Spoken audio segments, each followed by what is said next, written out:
कम आबादी वाले 23 से छोटे शहरों का होगा कायाकल्प, बदलेगी सूरत।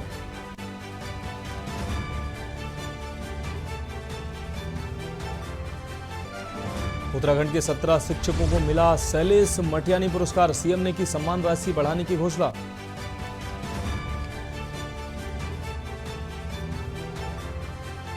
उत्तराखंड विधानसभा सत्र 2023 अनुपूरक बजट होगा पेश, सत्र भी आज ही संपन्न होने की चर्चाएं।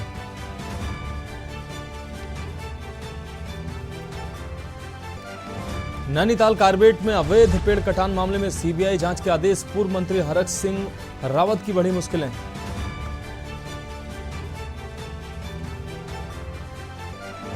देहरादून में महंगाई का असर, 10 साल में 70% महंगे हो गए गजानन, 30 रुपए में बिकने वाली भगवान गणेश की मूर्ति अब 100 रुपए में। और टिहरी जंगल में घास काट रही महिला पर गुलदार ने बोला हमला, जख्मी हालत में ऐसे बचाई अपनी जान।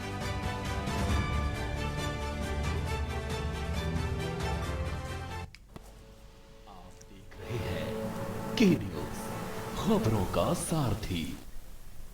उत्तराखंड की खबरों में आपका स्वागत है। मैं हूं आपके साथ मनोज मानस। रुक करेंगे खबरों का। त्योहारी सीजन चल रहा है और बाजार में मिठाई की दुकानों में भीड़ भी खूब नजर आ रही है, मगर शहर के बड़े नामी गिरामी मिठाई की दुकान वाले आपको क्या बेच रहे हैं, शायद इस पर आपने कभी ध्यान ही ना दिया हो। शहर की जानी मानी मिठाई की दुकान के लिए मिठाई खंडहर में तैयार की जा रही है। आपको बता दें, के न्यूज की टीम जब लोगों की शिकायत पर वहां पहुंची तो पाया गया कि एक टूटे खंडहर नुमा भवन में इस नामी गिरामी दुकान की मिठाई बन रही है। आम के पेड़ के नीचे खुले में मिठाई बनाई जा रही थी और पानी की टंकी गंदगी से पटी पड़ी थी, उनमें ढक्कन भी नहीं था और साफ सफाई के कोई भी इंतजाम नहीं थे। तो साफ तौर से आप कह सकते हैं कि ऊंची दुकान, महंगे पकवान और गंदे इंतजाम।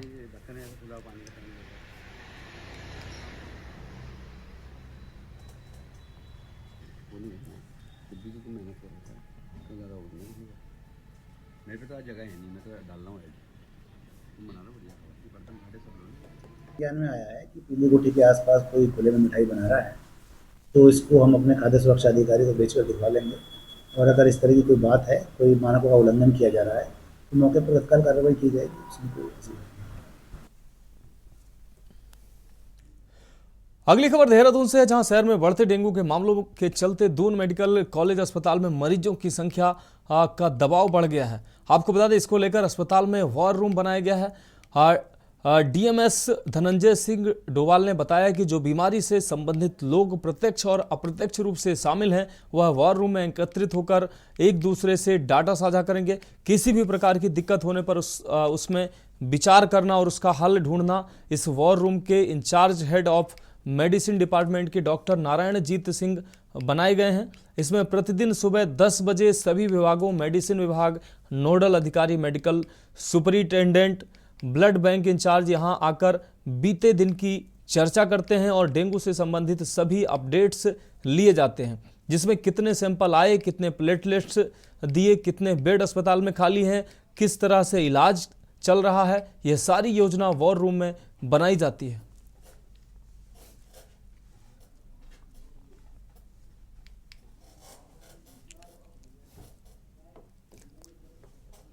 एक जगह है जहां पर कि जो भी उस बीमारी से संबंधित लोग हैं, जो परोक्ष या अपरोक्ष रूप में उसमें शामिल हैं, उनका एक जगह एकत्रित होना और डाटा एक दूसरे से शेयर करना, जो दिक्कतें आ रही है उसके बारे में विचार करना और उसका सोल्यूशन लेना। इस तरीके के एक जगह को हमने वॉर रूम डिसाइड किया था।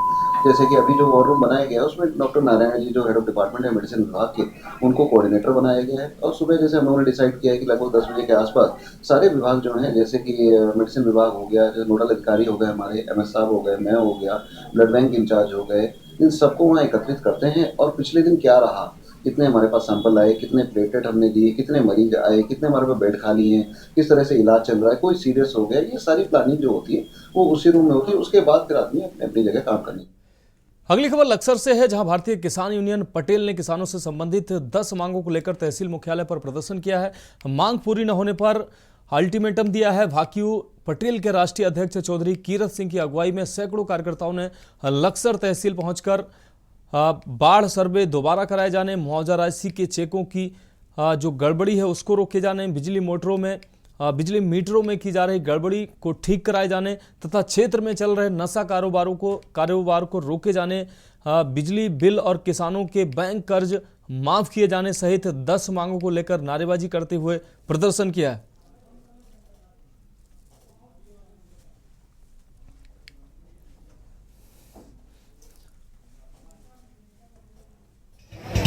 सही तरीके से जांच नहीं करते और सही कमेटी नहीं बैठाते तो इनके खिलाफ भी बहुत तगड़ा आंदोलन होगा। इन्हें झेलना भारी हो जाएगा। तहसील वालों को, इन्हें एसडीएम को बाहर नहीं निकलने देने के, हम बिल्कुल अंदर ही रहेंगे, चाहे हमें 2 दिन धरना देना पड़ो, चाहे 4 दिन देना पड़ो। अभी जहाँ तक मीटर का सवाल है, मीटर हमारे लक्ष्य का नहीं, पूरे जिले की बता रहा हूँ। पूरे जिले में ही मीटर में इन्होंने छोड़ रखे प्राइवेट आदमी घालमेल करो जहाँ, और ये कह दे में इतनी महंगा सिस्टम इन्होंने बिजली का बना दिया, गांव का किसान मजदूर आदमी इसका भुगतान कर ही नहीं सकता। ये स्थिति इन्होंने कर दी, और अगर इन्होंने 28 तारीख तक इसका समाधान नहीं करा तो ये हिंसा लगेगा, पूरे जिले में बढ़वाओगे हम। खबरों वक्त एक ब्रेक का है, जल्द हाजिर होंगे। आप देख रहे हैं ब्रेक के बाद उत्तराखंड की खबरों में आपका स्वागत है। बढ़ेंगे अगली खबर की ओर। उत्तराखंड हाईकोर्ट ने कार्बेट पार्क में 6000 पेड़ कटान और अवैध निर्माण के खिलाफ दायर जनहित याचिका पर सुनवाई की है। मामले की सुनवाई के बाद हाईकोर्ट ने कार्बेट में 6000 पेड़ कटान और अवैध निर्माण मामले को गंभीरता से लिया है और शीर्ष अधिकारियों के संदिग्ध भूमिका को देखते हुए मामले की जांच सीबीआई को दे दी है। कोर्ट ने राज्य की अन्य जांच एजेंसियों से सीबीआई जांच में सहयोग करने को भी कहा है। कोर्ट ने आदेश की एक प्रति डायरेक्टर सीबीआई को भी शीघ्र भेजने के निर्देश दिए हैं। गौरतलब है कि तत्कालीन वन मंत्री हरक सिंह रावत का नाम सेंट्रल एम्पावरमेंट कमेटी की रिपोर्ट में प्रमुखता से लिया गया है, जो माननीय उच्चतम न्यायालय में जमा की गई। उनका नाम राष्ट्रीय हरित प्राधिकरण में जमा हुई रिपोर्ट में भी है।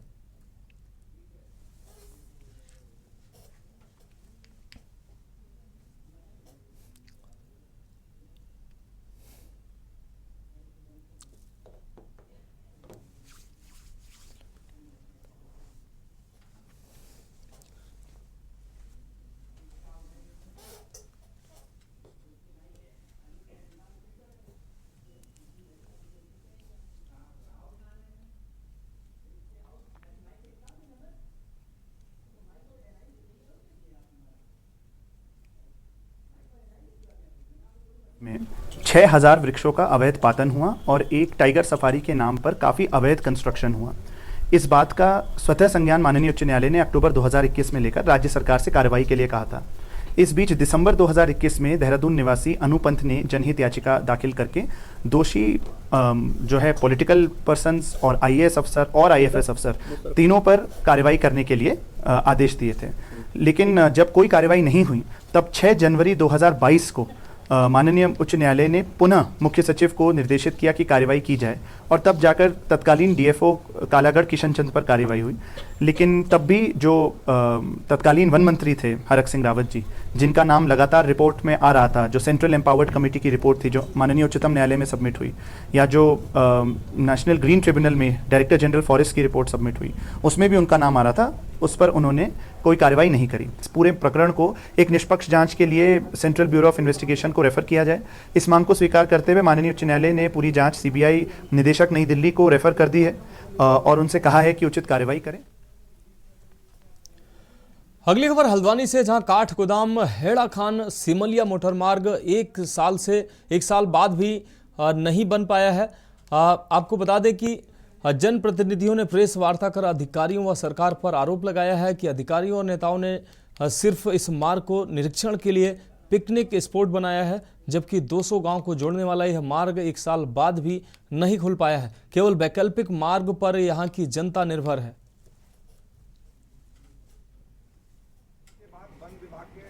ट्रांसफर के लिए चिट्ठी डीएम अधिकारी जो हमारी कल 15 दिन का मैंने जिलाधिकारी जी को एक ज्ञापन के माध्यम से चिट्ठी दिया। 14 नवंबर 2022 को हेड़ा खान सिमलिया सड़क धंस गई थी। तब से लेकर आज तक लगातार अधिकारियों द्वारा, विधायक द्वारा, सांसद जी द्वारा और यहाँ तक कि प्रभारी मंत्री द्वारा उस क्षेत्र को पिकनिक स्पॉट बनाया गया।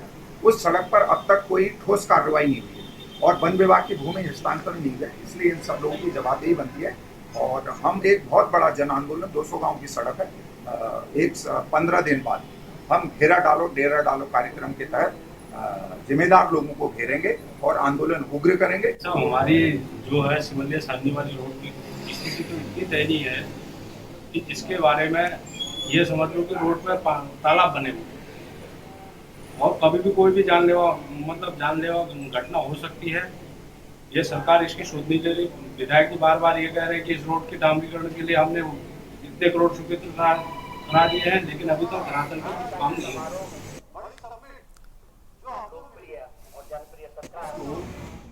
खान सिमलिया सड़क भूदशाओं में धंस गई। तब से लेकर आज तक सांसद शिक्षकों का नियुक्ति पत्र वितरण इस बार माननीय मुख्यमंत्री महोदय के द्वारा किया जाएगा। जबरदस्तपुर गांव के एक तालाब में कई दिनों से रह रहे मगरमच्छ को वन विभाग की टीम ने कई दिन के सर्च ऑपरेशन के बाद पकड़ लिया है। दरअसल बरसात के बाद कई नदी नाले उफान पर थे, जिसमें अक्सर मगरमच्छ आने की संभावना बनी रहती है। वहीं कई दिन पूर्व जौरासी जबरदस्त गांव के एक तालाब में मगरमच्छ होने की सूचना वन विभाग को दी गई थी। वहीं तालाब में मगरमच्छ होने के कारण ग्रामीण खौफ के साए में जिंदगी जी रहे थे। वहीं तत्काल सूचना पाकर वन विभाग के कर्मचारी द्वारा लगातार सर्च ऑपरेशन किया गया तो वन विभाग की टीम को सफलता हाथ लगी।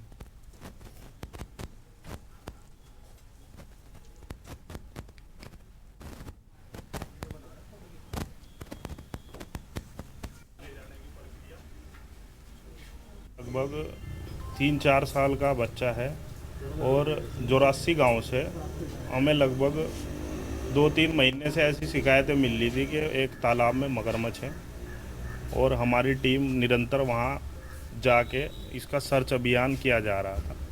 कल हमने इसके लिए वहां पर फंदे लगवाए और इसको सुरक्षित पकड़कर अभी बाणगंगा में छोड़ा जाएगा। इसके द्वारा वहां किसी भी ग्रामीण को कोई नुकसान नहीं पहुंचाया गया।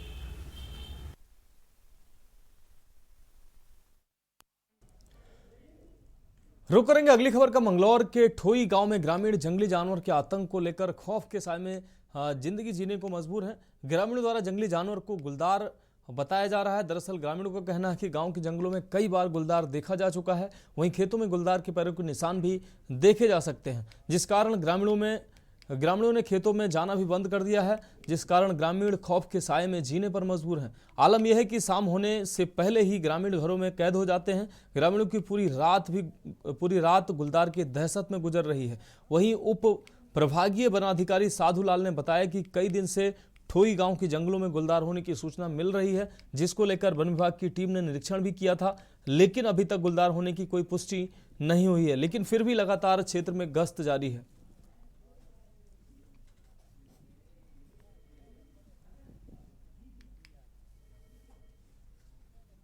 मामला ये हुआ, उस दिन से बरखा लागू हुई थी, ज्यादा पानी आया था। ये जानवर बड़ों में तो यहाँ आकर इन्होंने आतंक मचा रखा। कोशिश पाड़ने तोड़ने कर रहे लोगों को। रास्ते में बैठा 20-20 आदमी इकट्ठे हुए जहाँ घास ले, नहीं तो यहाँ डंगर भी भूखे मिल गए। पानी नहीं फेर सकते रात को, वो खत्म हो जा कहने का। रात को घर पर डर लगे जागतों का, दिन में जंगल में लगो करेंगे कार रवि कुछ भी कर लो, पिंजरा फांजरा करके इसे यहाँ तो ले जाओ।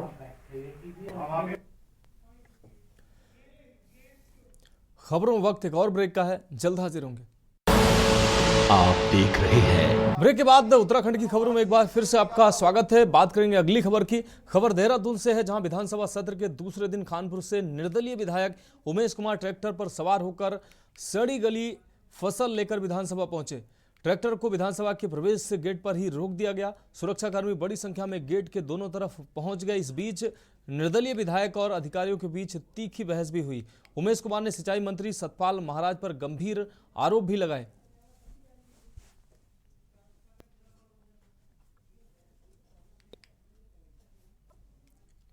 सबसे लापरवाह मंत्री हैं, वो मंत्री नहीं है, विदेश मंत्री हैं। उनके यहाँ वन वे कम्युनिकेशन है सतपाल महाराज जी के।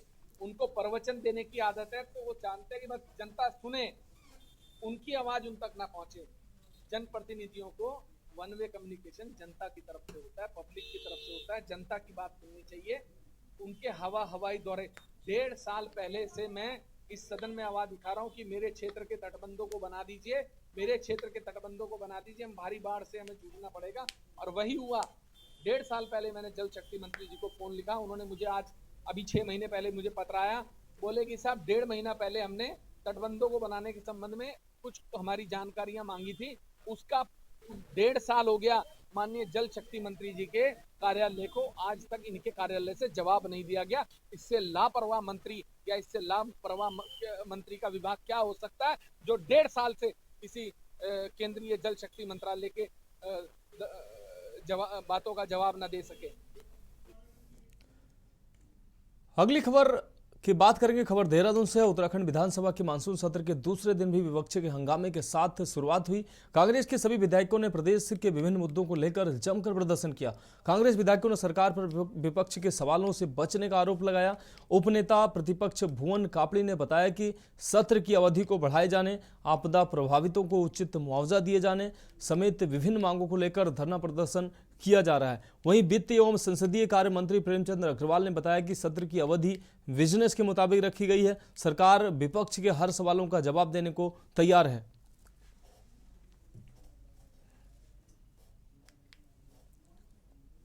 इस प्रकार से हमारे कार्य मंत्रणा समिति में हमने सारा विषय रखा और बहुत स्पष्ट तौर पे मैंने उस दिन भी कहा था, मैं आज भी आपके सामने दोहरा रहा हूँ कि जो हमारे पास बिजनेस है उसके मुताबिक हमने जो कार्य मंत्रणा समिति में विषय रखा उसी के अनुसार सदन की कार्रवाई संचालित है। और ये भी मैंने उस दिन आग्रह किया था, यदि उसके बावजूद कोई बिजनेस रहता है, कोई विषय रहता है, करना और बिजनेस होना में फ़र्क है।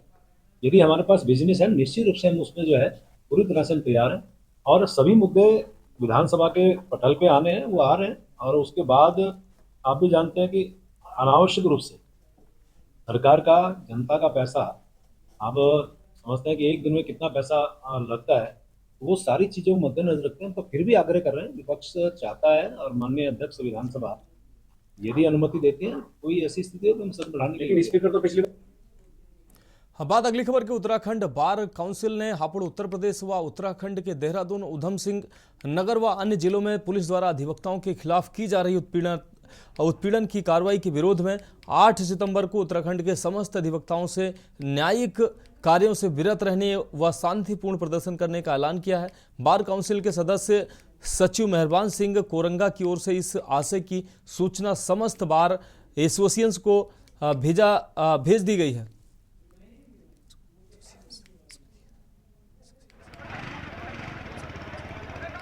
देखिए, सारे उत्तराखंड के अंदर जिस तरह से प्रशासन ने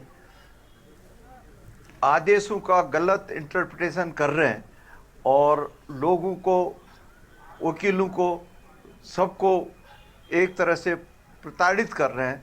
हापुड़ में जिस तरह से बहुत बड़ी घटना हुई है और वकीलों को तो पिटाई, महिला अधिवक्ता को बहुत बुरी तरह से घायल किया और कोई ऐसा रीजन नहीं था। आज हाईकोर्ट अपनी अपनी ओर से इस निर्णय के उस पर अपने सुमोटो कॉग्निजेंस ले रहे हैं हापुड़ की घटना को। रुक करेंगे अगली खबर को। उत्तर प्रदेश के हापुड़ में पुलिस द्वारा वकीलों पर किए गए लाठीचार्ज और देहरादून में जमीन फर्जीवाड़े में वकीलों को आरोपी बनाकर वकीलों का उत्पीड़न करने से नाराज डोईवाला में परवादून बार संघ ने सांकेतिक धरना प्रदर्शन कर आरोपियों के खिलाफ कार्रवाई की मांग की है। डोईवाला तहसील में तमाम अधिवक्ताओं ने अपना रोष जताते हुए कहा कि अब वकीलों को अपना काम करने में भी तमाम समस्याओं का सामना करना पड़ रहा है, जबकि वकील समाज में पीड़ित लोगों को न्याय दिलाने का काम करता है, लेकिन अब वकीलों को ही निशाना बनाया जा रहा है, जिससे वकील भी अब बर्दाश्त नहीं करेंगे। उत्तर प्रदेश के हापुड़ जिले में 29 तारीख को अधिवक्ता शांतिपूर्ण प्रदर्शन कर रहे थे, तो हापुड़ पुलिस ने प्रदर्शन कर रहे अधिवक्ताओं पर लाठीचार्ज किया। उनके चैम्बरों में घुसकर महिला अधिवक्ताओं के साथ ऊपर भी लाठीचार्ज किया, जिसमें कई अधिवक्ता गंभीर रूप से घायल हुए हैं। तो वहाँ के अधिवक्ता लगातार मांग कर रहे थे कि जिन पुलिस अधिकारियों ने इस निंदनीय घटना को अंजाम दिया है उनके खिलाफ कार्रवाई करते हुए उनका ट्रांसफर करा जाए और उनके ऊपर एफआईआर लॉन्च की जाए। अधिवक्ताओं के ऊपर प्रत्येक दिन जो है पुलिस के द्वारा अधिवक्ताओं को उत्पीड़न किया जा रहा है, अधिवक्ताओं के ऊपर लाठीचार्ज की जा रही है। अभी आपने हापुड़ की घटना देखी होगी, हापुड़ में जो है पुलिस वालों ने कैसे देखा अपने महिला अधिवक्ताओं को, और वहाँ के जो और अधिवक्ता उनके साथी थे वो एक शांतिपूर्ण तरीके से रहे थे, वहाँ उनके ऊपर लाठीचार्ज कर दी गई है। उत्तराखंड की खबरों में अभी के लिए इतना ही, मुझे दीजिए इजाजत और आगे आप देखिए के न्यूज इंडिया का विशेष कार्यक्रम मंथन हमारे प्रधान संपादक तुर्गेन चौहान जी के साथ। आप देख रहे